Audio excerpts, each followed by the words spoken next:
नमस्कार, आप देख रहे हैं सिटी पोस्ट लाइव और मैं हूं रवि। देखिए, प्रशांत किशोर ने बांकीपुर सीट उपचुनाव क्या जीता है, उसके बाद कहीं ना कहीं बिहार की राजनीति में एक तरीके से घमासान मचा हुआ है। हालांकि जो बीजेपी का वो जो बांकीपुर सीट था उसे बीजेपी का गढ़ कहा जाता था, वहां से बीजेपी हारी। उसके बाद कहीं ना कहीं अब बीजेपी के अंदर मंथन भी चल रहा है। कई ऐसे मुद्दे हैं जिस पर हम बातचीत करेंगे। हमारे साथ बीजेपी के प्रवक्ता नीरज कुमार शर्मा जी हैं। सर, सबसे पहले तो आपका स्वागत है। और प्रशांत किशोर जो हैं वो अब सम्राट चौधरी को सीएम कुर्सी से हटाने की मांग कर रहे हैं, आप क्या देखते हैं? देखिए, प्रशांत किशोर जी 420 किशोर हैं। उनका शायद दिमाग काम नहीं कर रहा है, इतने अहंकार में आ गए। उनको सबसे पहले उनको यह समझना चाहिए कि विधानसभा का ये उपचुनाव एक विधायक चुनने का था, ना कि मुख्यमंत्री चुनने का। वो मुख्यमंत्री पर अपराधी होने का आरोप लगाते हैं। अब इनकी बेशर्मी की पराकाष्ठा देखिए। वो कहते हैं कि इन पर मुकदमा था हत्या का। अरे साहब, मुकदमा आप अभी मैं आप पे मुकदमा कर दूं, पुलिस आपको पकड़ के लेके चली जाए तो उससे क्या अपराधी सिद्ध हो जाएंगे? क्या एफआईआर कर देने मात्र से अगर कोई अपराधी सिद्ध होता है तो प्रशांत किशोर पे 8 मुकदमा है। तो सबसे बड़ा अपराधी तो वो स्वयं है। उस सम्राट चौधरी पर जो मुकदमा हुआ था, कोर्ट ने उस मुकदमे में, और इनके परिवार, आप जानिए कि इनके परिवार के 22 लोगों पर मुकदमा हुआ था, जिसमें कि इनके पोते पोतियां, महिला, घर की महिलाएं, बच्चे, सब पे हुआ था। रिलेटिव, सगे संबंधी सब पर हुआ था। तो क्या कोई 22 आदमी पूरा परिवार मिलकर कहीं हत्या करने जाता है? और राजनीतिक विचारधारा में उथल पुथल के कारण से इनको फंसाया गया था। पॉलिटिकल केस था वो, और बाद में हाई कोर्ट, सुप्रीम कोर्ट ने उसमें इनको बिल्कुल बरी किया। जब प्रशांत किशोर बोलते हैं तो क्या वो इतने बेशर्म हैं कि न्यायालय का भी अवमानना करते हैं? न्यायालय ने जब बाइज्जत बरी कर दिया तो उन्हें समझना चाहिए कि कोई मामला नहीं। और न्यायालय ने बाइज्जत बरी ही नहीं किया, उस पर मानवाधिकार आयोग ने संज्ञान लेते हुए बिहार सरकार को, तत्कालीन बिहार सरकार को निर्देश दिया कि सम्राट चौधरी जी के परिवार को कंपनसेशन दिया जाए, हर्जाना दिया जाए, मुआवजा दिया जाए, और उनको मिला। तब कहाँ से ये हो जाते हैं? वो सिर्फ चुनावी झूठ बोलते हैं, चुनावी जुमले गढ़ते हैं, झूठ की खेती करते हैं। इसलिए उनका नाम हम लोग रखे हैं 420 किशोर। बिल्कुल बेबुनियाद आरोप लगाना, अपने से बड़े नेता को गाली दो ताकि मीडिया का अटेंशन पाते रहो, यही उनकी नीति रही है। उन पे खुद 8 मुकदमे हैं। उनके एजुकेशन के विषय में पता नहीं है कहाँ से वो मास्टर्स किए हैं। आपको पता है जहाँ से हैदराबाद से जो किए हैं, जहाँ से वो, उसको यूजीसी का रिकॉग्निशन नहीं है, और कहते हैं कि हम मास्टर डिग्री किए हैं। वो खुद झूठ बोलते हैं और दूसरे पर सवाल उठाते हैं। लेकिन वो तो रेफरेंडम जीत बताते हैं सम्राट चौधरी के खिलाफ, और लगातार उन्हीं को टारगेट करते हैं। और पूरे चुनाव में इसको उन्होंने मुद्दा बना करके रखा, और चुनाव जीतने के बाद भी उन्होंने सम्राट चौधरी पर निशाना साधा। देखिए, कोई भी उपचुनाव रेफरेंडम का चुनाव नहीं होता है। और उदाहरण के तौर पर समझिए, 2009 में इसी बिहार में 18 उपचुनाव हुए, 13 में हम लोग हार गए थे। लेकिन 2010 में जब आम चुनाव हुए, जिसको कि सही मायने में कहते हैं रेफरेंडम का चुनाव, जो आम चुनाव होता है, तो हम लोग भारी बहुमत से जीते। इसी तरह से 2022 में बोचहा विधानसभा का बहुत चर्चित चुनाव हुआ था, उपचुनाव, याद होगा आपको। हमारे प्रत्याशी 36,600 वोट से हार गए थे। लेकिन 2020 में फिर हमारी सरकार प्रचंड बहुमत से सरकार बनी थी। तो उपचुनाव कोई एक मापदंड नहीं होता है। और एक चुनाव, ठीक है, हम लोगों ने चुनाव हारे हैं, और जनता का जनादेश है वो सरमत है, पर उसको हम स्वागत करते हैं, सम्मान करते हैं। और हमारी क्या कमियां रही, इसका हम मंथन भी करना शुरू कर दिए हैं। इसका मंथन करेंगे, जनता के बीच में जाएंगे, और अब उनकी जो नाराजगी है हमसे हुई है, किस कारण से हुई, इसको हम दूर करेंगे। लेकिन ये रेफरेंडम का चुनाव कहना, ये बिल्कुल गलत है। ये अपने आप का कद बढ़ाने के लिए 420 किशोर जी इस तरह की बयानबाजी, तोतलेबाजी करते रहते हैं। इसमें कहीं ऐसा कुछ नहीं था। लेकिन सर, 422 बूथों में 400 बूथों पर बीजेपी पिछड़ गई, ये तो अपने आप में एक सोचने वाली बात। ठीक है, इस तो मैं स्वीकार कर रहा हूँ, जनादेश का मैं सम्मान करते हुए स्वीकार कर रहा हूँ कि इसमें कहाँ हमसे चूक हुई, अपनी बातों को रखने में हम किस तरह से सफल नहीं हो पाए। इस रणनीति पर हम लोग विचार कर रहे हैं। मंथन हमारा आज से शुरू हो गया है। आज एक पहली इसकी बैठक हुई भी, तो लगातार अभी हम लोग इसका मंथन करेंगे, कहाँ चूक हुई, कैसे चूक हुई जनता का। और एक बात और जान लीजिए कि बांकीपुर के विकास का काम माननीय मुख्यमंत्री सम्राट चौधरी जी ने स्वयं कहा है कि विकास का काम वो नहीं रुकने देंगे। प्रशांत किशोर जी के लिए लड़ाई व्यक्तिगत हो सकती है, लेकिन हम लोग को बांकीपुर की जनता के, बिहार की जनता से विकास से मतलब है। माननीय प्रधानमंत्री मोदी जी का और माननीय मुख्यमंत्री पूर्व नीतीश कुमार जी का जो सपना है कि 2047 तक विकसित बिहार बनाने का, विकसित भारत बनाने का, उसको बनाने की दिशा में हम लगातार काम करते रहेंगे। माननीय नीतीश जी का जो सपना है, उन्हीं के पद चिन्हों पर चलकर सम्राट चौधरी जी बिहार को आगे लेके जा रहे हैं और आगे लेकर के जाते रहेंगे। जब प्रशांत किशोर लगातार सम्राट चौधरी को कोट करके उनको अपराधी कहते रहे हैं, उनको हत्यारा कहते रहे हैं, आप लोग उनको डिफेंड क्यों नहीं करते हैं? उनको क्यों नहीं उसको क्रॉस करते हैं? देखिए, मैं सम्राट चौधरी जी का दिलो दिमाग बिहार के विकास पर लगा रहता है। कुत्ता चले बाजार, हाथी चले बाजार, कुत्ता भूखे हजार, इन चीज़ों पे ध्यान नहीं देते। लेकिन मैं आपसे बार बार कह रहा हूं कि इसमें कोर्ट ने इनको बाइज्जत बरी किया, तो कहां से अपराधी हो गए साहब? प्रशांत किशोर का इस तरह से बयानबाजी करना कोर्ट की का भी अवमानना है, न्यायालय का भी अपमान है कि भारत के न्यायालय के फैसले को आप नहीं मान रहे हैं। इस पर मानवाधिकार आयोग ने इनके परिवार को हर्जाना दिलवाया था बिहार सरकार से। ये कैसे हो गए? तो इस तरह की बातें करना, झूठी बयानबाजी करते हैं। उनको मालूम है, रणनीतिकार रहे हैं, पॉलिटिकल स्टंटबाजी कैसे की जाती है। इस तरह से उन्होंने पॉलिटिकल स्टंटबाजी करते हैं। एक झूठा नैरेटिव गढ़ दिया पूरे चुनाव के दरमियान साहब। कुत्ता बिल्ली वाली बात जो किसी नेता ने कही नहीं थी, तो उन्होंने एक नैरेटिव गढ़ दिया। तो क्यों है कि मंडल अध्यक्ष चुनाव नहीं लड़ सकता क्या? वो कुत्ता बिल्ली होता है मंडल अध्यक्ष? बीजेपी ही एक ऐसी पार्टी है जहाँ के मंडल अध्यक्ष भी प्रधानमंत्री तक का सफर तय कर सकता है। और हमारी पार्टी में कई ऐसे उदाहरण हैं। हमारी पार्टी परिवारवाद वंशवाद की पार्टी नहीं है। अब तो राजद को सोचना चाहिए कि उनका जो आंतरिक साठगांठ किए थे तेजस्वी यादव, जिस कारण से कि पूरे चुनाव में वो विदेश घूमते रहे, प्रचार करने प्रशांत किशोर के खिलाफ वो नहीं आए, अंतिम दिन इस्तीफा करके अपना चेहरा दिखा दिए, तो उनका पार्टी का तक कुनबा साफ हो गया। आज उनकी पार्टी में लंका लगी है। आप कहना चाहते हैं कि प्रशांत किशोर का आरजेडी ने साथ दिया? बिल्कुल साथ दिया। गुप्त समझौता था। आरजेडी का सारा वोट आरजेडी ने ट्रांसफर करवा दिया। लेकिन चर्चा तो यह है कि बीजेपी के कार्यकर्ताओं ने ही बीजेपी को वहां हरा दिया। क्यों? ठीक है, अगर हमारे कुछ कार्यकर्ता उनके साथ नाराजगी थी तो उनकी नाराजगी को हम दूर करेंगे। तो हम पहले ही कह रहे हैं, जनादेश का हम स्वसम्मान स्वीकार करते हैं। अगर कुछ नाराजगी हमारे वोटरों में कहीं थी तो उसको हम दूर करेंगे। अच्छा, ये बताइए कि प्रशांत किशोर तो वहाँ से अब चुनाव जीत गए हैं, ठीक है, आप कहते हैं कि एक विधायक से हमें कोई फर्क पड़ने वाला नहीं है, लेकिन चर्चा तो ये जोर शोर से हो रही है कि भाई अगर प्रशांत किशोर वहाँ से जीत गए हैं तो बिहार की राजनीति पर इसमें बड़ा फर्क पड़ने वाला। आपको क्या लगता है, क्या फर्क पड़ेगा? ये प्रशांत किशोर ऐसे नैरेटिव सेट करने का प्रयास कर रहे हैं कि बिहार में मैसेज जाएगा, देश में मैसेज जाएगा। मैं बताता हूँ आपको, अभी मैंने 2009 के उपचुनाव का जिक्र किया था। उस समय भी हमारे विरोधी यही नैरेटिव सेट करने का प्रयास कर रहे थे कि जनमत सरकार के खिलाफ है, जनता में सरकार के खिलाफ आक्रोश है। लेकिन जब आम चुनाव हुए तो पता चला कि ऐसी कहीं कोई बात नहीं थी।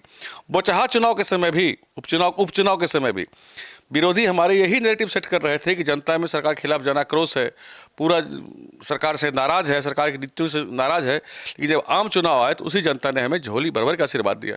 जनता को भी मालूम था कि रेफरेंडम का चुनाव नहीं है, ये बिहार सरकार बदलने का चुनाव नहीं है, एक विधायक का चुनाव था, उपचुनाव था।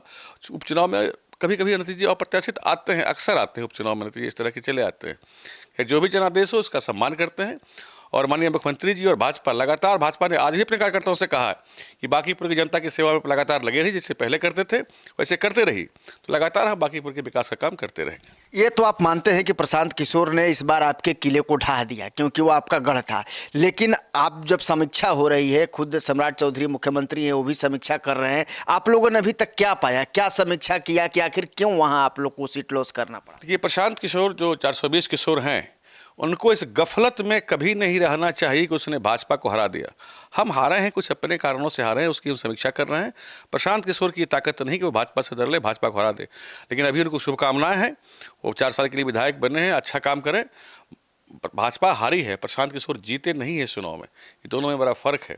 और भाजपा क्यों हारी है इसका मूल्यांकन हम लोग बहुत गहरे स्तर तक कर रहे हैं।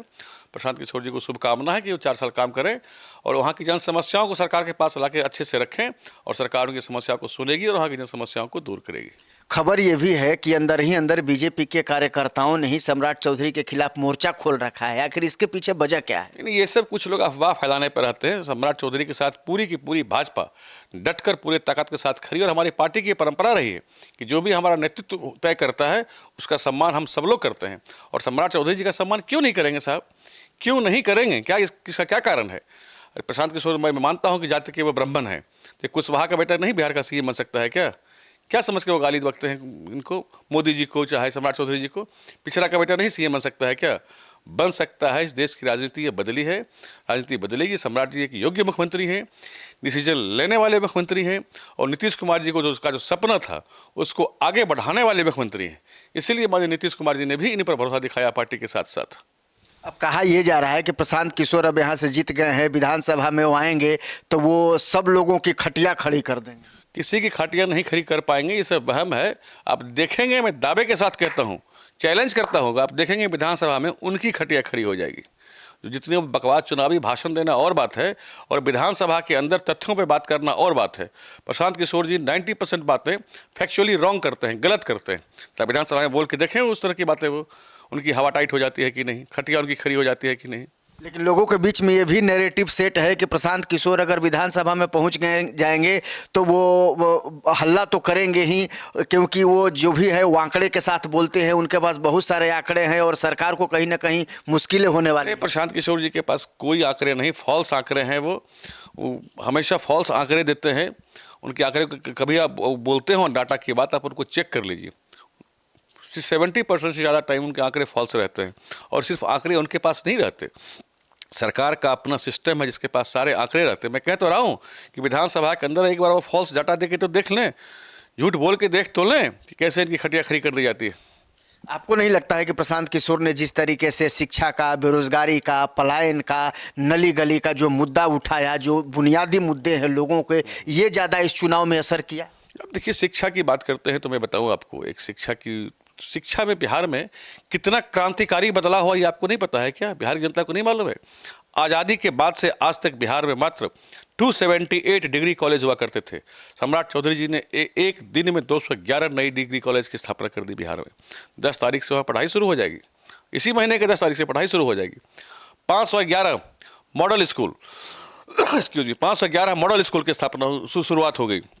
शिक्षा के क्षेत्र में तो क्रांतिकारी बदलाव साहब हुए हैं, जहाँ की बच्चे नीट की तैयारी करेंगे, मेडिकल की तैयारी करेंगे, इंजीनियरिंग की तैयारी, ऐसी व्यवस्था बनाई गई है स्कूलों में ही कि उनको प्राइवेट कोचिंग में नहीं जाना पड़े। इससे बड़ा क्रांतिकारी कदम क्या बिहार में शिक्षा के लिए हो सकता है? ये सिर्फ बातें करते हैं, हम लोग काम करते हैं।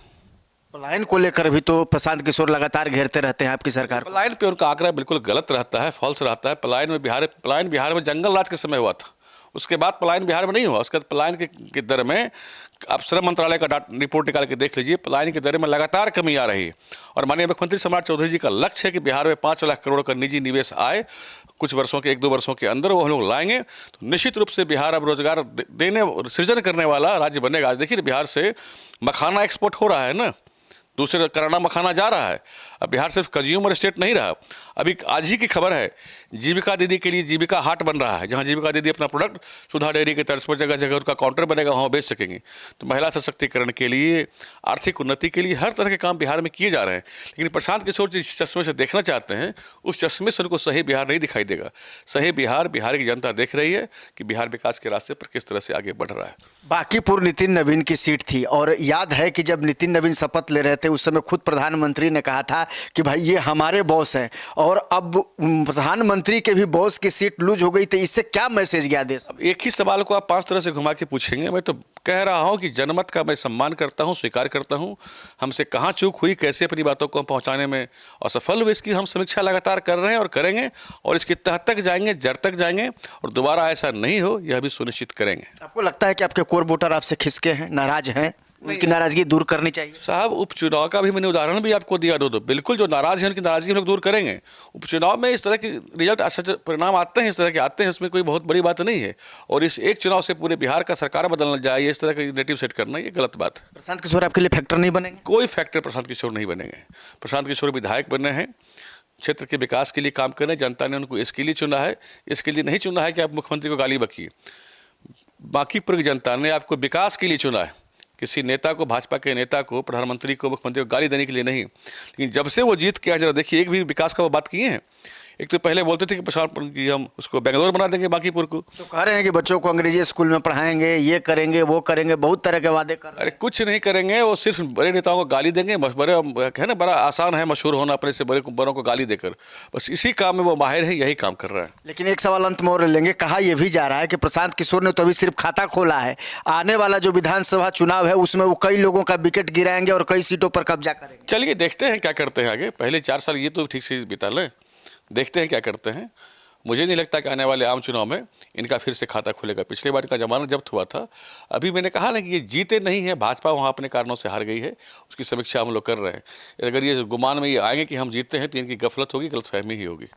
तो देखिए, नीरज कुमार शर्मा जी थे, बीजेपी के प्रवक्ता हैं, काफ़ी बेबाक बोलने के लिए जाने जाते हैं और बता रहे हैं कि भाई एक सीट हारने से हम कमज़ोर नहीं हुए हैं, और जहां भी हमसे चूक हुई है हम उसकी समीक्षा कर रहे हैं, और हमारी जो कोर वोटर है, जो जनता है बांकीपुर की, वो आज भी हमारे साथ है, समीक्षा हो रही है और हम अपनी गलतियों को सुधारेंगे। बहरहाल, आप क्या सोचते हैं इस डिबेट को लेकर के कॉमेंट जरूर कीजिएगा और अपनी राय दीजिएगा, और इसे ज़्यादा से ज़्यादा शेयर और लाइक भी कर दीजिएगा। धन्यवाद।